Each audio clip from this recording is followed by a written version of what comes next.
ભરૂચ જંગલે જાણે કે કેસરીયો રંગ ધારણ કર્યો. જુઓ ડ્રોન વિડીયોના નજરે. જિલ્લાના ઝઘડિયા તાલુકામાં જંગલોમાં કેસુડા સોળે કળાએ ખીલી ઉઠ્યા.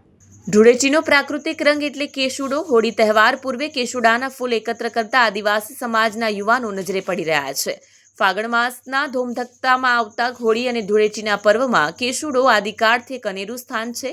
કેમિકલયુક્ત રંગોએ કેસુડાના પ્રાકૃતિક રંગની રંગત ઝાંખી કરી છે. આદિવાસી સમાજ હોળી ધૂળેટીના પર્વ પર આજે પણ એક આદિકાળથી કેસુડાના ફૂલો સાથે ઉજવણી કરતા હોય છે.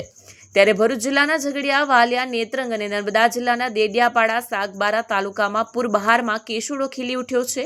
કેમિકલયુક્ત રંગોનું સામ્રાજ્ય સમાજ પર ન હતું ત્યારે કેસુડા જેવા બહુગુણી ફૂલોના રંગોથી ધૂળેટી મનાવવામાં આવતી હતી, જેથી તહેવારોની મજા સાથે સ્વાસ્થ્યની પણ જળવાતું હતું.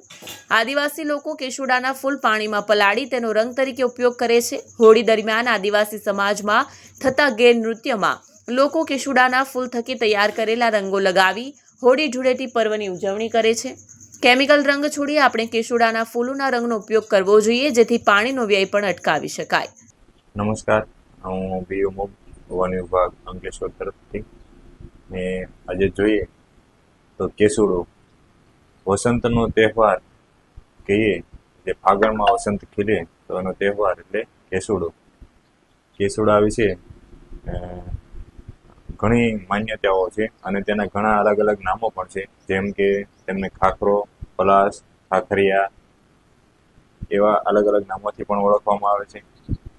કેસુડો એ આદિવાસી જાતિ, આદિવાસી સમાજનું એનું જે ફૂલ છે એ આદિવાસી સમાજના ફૂલ તરીકે પણ ઓળખાય છે. અને કેસુડો એ એવું વૃક્ષ છે કે તેના પાનથી માંડી તેના ડાળી, ડાળખા, મૂળ તમામનો એક ઔષધિ ગુણ પણ તેમાં રહેલા છે અને તે ખૂબ ઉપયોગી અને ખૂબ જ મહત્વનું ઝાડ છે. અને આજના જમાનામાં જોઈએ તો હોળીનો તહેવાર સમયે આપણા પરંપરાગત રીતિ રિવાજો મુજબ, જૂના રીતિ રિવાજો મુજબ આપણા જે જૂના લોકો છે તો એ હોળીનો તહેવાર પણ આ કેસુડાના ફૂલના રંગથી જ રમતા હતા. એનો હેતુ પણ એ છે કે તેનાથી કોઈ આડઅસર થતી નથી. જેમ કે આજના સમયમાં કેમિકલયુક્ત રંગોનો ઉપયોગ કરી અને જે નવયુવાનો અથવા તમામ સહેલાણીઓ જે હોળીનો તહેવાર રમે છે તે ત્વચાને ખૂબ હાનિકારક છે અને તેનાથી અનેક રોગો ઉત્પન્ન થતા હોય છે. તેના બદલે જો આજના સમયે આ કેસુડાના ફૂલના રંગથી જો હોળી રમાય પરંપરાગત રીતે, જે રીતે આપણે પહેલાંના સમયમાં આપણા જે ગઢિયા અથવા જૂના વૃદ્ધ લોકો એ સમયે કેસુડાના ફૂલનો ઉપયોગ કરતા હતા હોળી રમવા, તો તેનો જ ઉપયોગ કરવો જોઈએ હાલના સમયે. અને આપણે જોઈએ તો કેસુડો અત્યારે વસંતમાં ખીલે તો એક નયનરમ્ય અને પ્રાકૃતિક સૌંદર્ય ઉત્પન્ન કરે છે, જેનાથી આપણને એક નયનરમ્ય દ્રશ્ય સર્જાય છે. અને અમારા ફોરેસ્ટમાં તેને ફ્લેમ ઓફ ફાયર તરીકે પણ ઓળખવામાં આવે છે. અને આપણા નેત્રંગ, ઝઘડિયા અને દેડિયાપાડા જેવા વિસ્તારોમાં કેસુડાના ઘણા બધા વૃક્ષો અત્યારે હાલ જોવા મળી રહ્યા છે. અને અમારા ફોરેસ્ટ ડિપાર્ટમેન્ટ પણ કેસુડાનું વાવેતર કરી અને ખાખરા વન તરીકે પણ કેવડિયા ખાતે વન ઊભું કરવામાં આવેલું છે ખાખરનું. તો આવી રીતે અમારું ફોરેસ્ટ ડિપાર્ટમેન્ટ કેસુડાના ઝાડને મહત્વ આપી તેનું પણ વાવેતર કરતું હોય છે.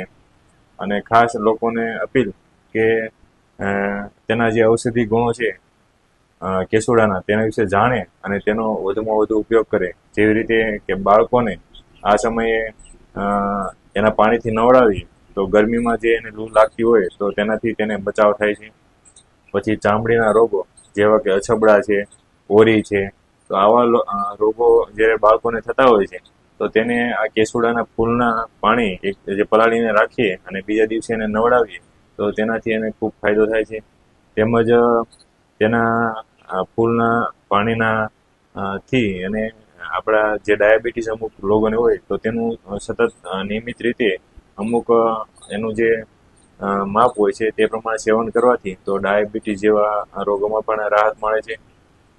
તેમજ આપણે જોઈએ તો ચામડીના તો રોગો છે જ, તે ઉપરાંત લોહી શુદ્ધિકરણમાં પણ તેનું પાણી પીવાથી મહત્વનું સાબિત થાય છે અને તે ખૂબ ઉપયોગી ઝાડ છે અને ઔષધિ ગુણો પણ ખૂબ ધરાવે છે.